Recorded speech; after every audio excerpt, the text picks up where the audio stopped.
പറഞ്ഞു ആദ്യത്തെ പ്രതികരണം തന്നെയാണ്. അദ്ദേഹത്തെ അഭിനന്ദിക്കുന്നു, അദ്ദേഹത്തിന് മികച്ച നിലയിൽ പ്രവർത്തിക്കാൻ കഴിയട്ടെ എന്ന് ആശംസിക്കുകയും ചെയ്തു. ഓക്കെ, 11,077 വോട്ടുകൾക്ക് ആര്യാടൻ ഷൗക്കത്ത് വിജയിച്ചു എന്നാണ് ഏറ്റവും പുതിയ അപ്ഡേറ്റ്. ആര്യാടൻ ഷൗക്കത്തിന്റെ ഭൂരിപക്ഷം 11,077 വോട്ടുകൾ. അനുമോദ്, ഒരു ഘട്ടത്തിലും പുറകോട്ടുണ്ടായിരുന്നില്ല. എല്ലാ റൗണ്ടുകളിലും മുന്നേറി, എല്ലാ പഞ്ചായത്തുകളിലും ലീഡ് നേടി, വ്യക്തമായ ആധിപത്യമാണ്. അനുമോദ്, സമഗ്രാധിപത്യം എന്ന് തന്നെ പറയാം രഞ്ജിത്ത്. കൃത്യമായ UDFന്റെ സമഗ്രാധിപത്യമാണ് നമ്മൾ വോട്ടെണ്ണലിൽ കണ്ടത്.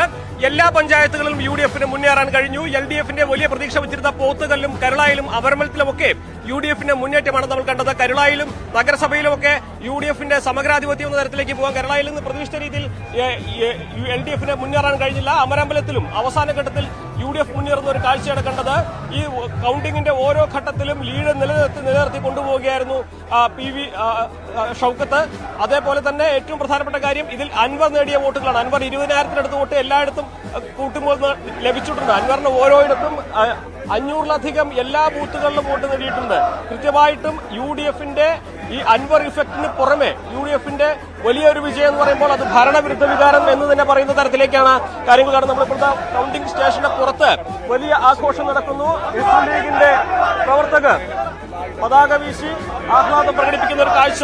UDFന്റെ വലിയ ഒരു വിജയത്തിൽ UDF ആഘോഷിക്കുകയാണ്, മുസ്ലിം ലീഗ് ആഘോഷിക്കുകയാണ്. ഈ തെരഞ്ഞെടുപ്പിന്റെ ഫലം അത് എന്തു തന്നെയാണെങ്കിലും ഒരു ഭരണത്തിന്റെ വിലയിരുത്തലാകുമെന്നായിരുന്നു സർക്കാരിന്റെ അവകാശവാദം, LDFന്റെ അവകാശവാദം. ഇനിയിപ്പോൾ 11,000-ലധികം വോട്ടിന്റെ ഭൂരിപക്ഷത്തോടെ UDF ഇവിടെ ജയിച്ചു കയറുമ്പോൾ സ്വാഭാവികമായിട്ടും വലിയ ചോദ്യങ്ങൾ ഉയരും. LDFനെ സംബന്ധിച്ച് ഏറെ വിശദീകരണം നൽകേണ്ടി വരും. UDFനെ സംബന്ധിച്ച് ഏറെ ആത്മവിശ്വാസം നൽകുന്ന ഒരു വിജയമാണ്. നമ്മൾ കൌണ്ടിങ്ങിന്റെ ഓരോ ഘട്ടത്തിലും UDF പ്രതീക്ഷിച്ച പോലെ വഴിക്കടവ് മുന്നേറാൻ കഴിഞ്ഞില്ലെങ്കിൽ പോലും അതിനുശേഷം വന്ന ഓരോ പഞ്ചായത്തുകളിലും കൃത്യമായി പറഞ്ഞാൽ LDF പ്രതീക്ഷ വച്ചിരുന്ന പോത്തുകല്ലും അതേപോലെ ഒപ്പത്തിനൊപ്പം എത്തുന്ന നഗരസഭയിലുമൊക്കെ UDFന്റെ വലിയ നേട്ടം കണ്ടു.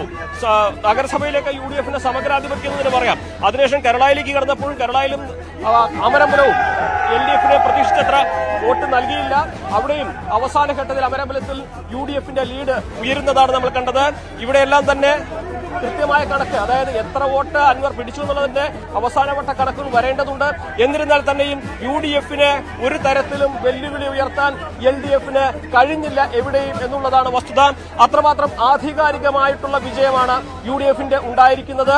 അൻവറിന്റെ ഒരു ഭീഷണി അല്ലെങ്കിൽ അൻവർ നേടുന്ന വോട്ടുകൾ UDFൽ നിന്നാകുമോ എന്ന ചോദ്യം ഉയർന്നിരുന്നു. അതൊക്കെ മറികടന്ന് അൻവർ നേടിയ വോട്ടുകൾ ഒരുപക്ഷെ UDFന്റെ വിജയത്തെ കുറച്ചില്ല എന്ന് മാത്രമല്ല LDFനെ തളർത്തുകയും ചെയ്തിട്ടുണ്ട് എന്നാണ് വസ്തുത. അതായത് അൻവർ നേടിയതിൽ ഒരുപക്ഷെ ഭൂരിഭാഗം വോട്ടുകളും LDFൽ നിന്നാകും. അതാകാം പോത്തുകല്ലിലും കരുളായിലും അമരമ്പലത്തിലുമൊക്കെ LDFനെ പ്രതീക്ഷിച്ച പോലെ മുന്നേറാൻ കഴിയാത്തതിന്റെ കാര്യം. എന്നാൽ അതിന്റെ അന്തിമ ചിത്രം വരണമെങ്കിൽ നമുക്ക് ആ കൌണ്ടിങ്ങിന്റെ ഔദ്യോഗികമായിട്ടുള്ള പൂർണ്ണമായിട്ടുള്ള വിവരങ്ങൾ ലഭിക്കേണ്ടതുണ്ട്.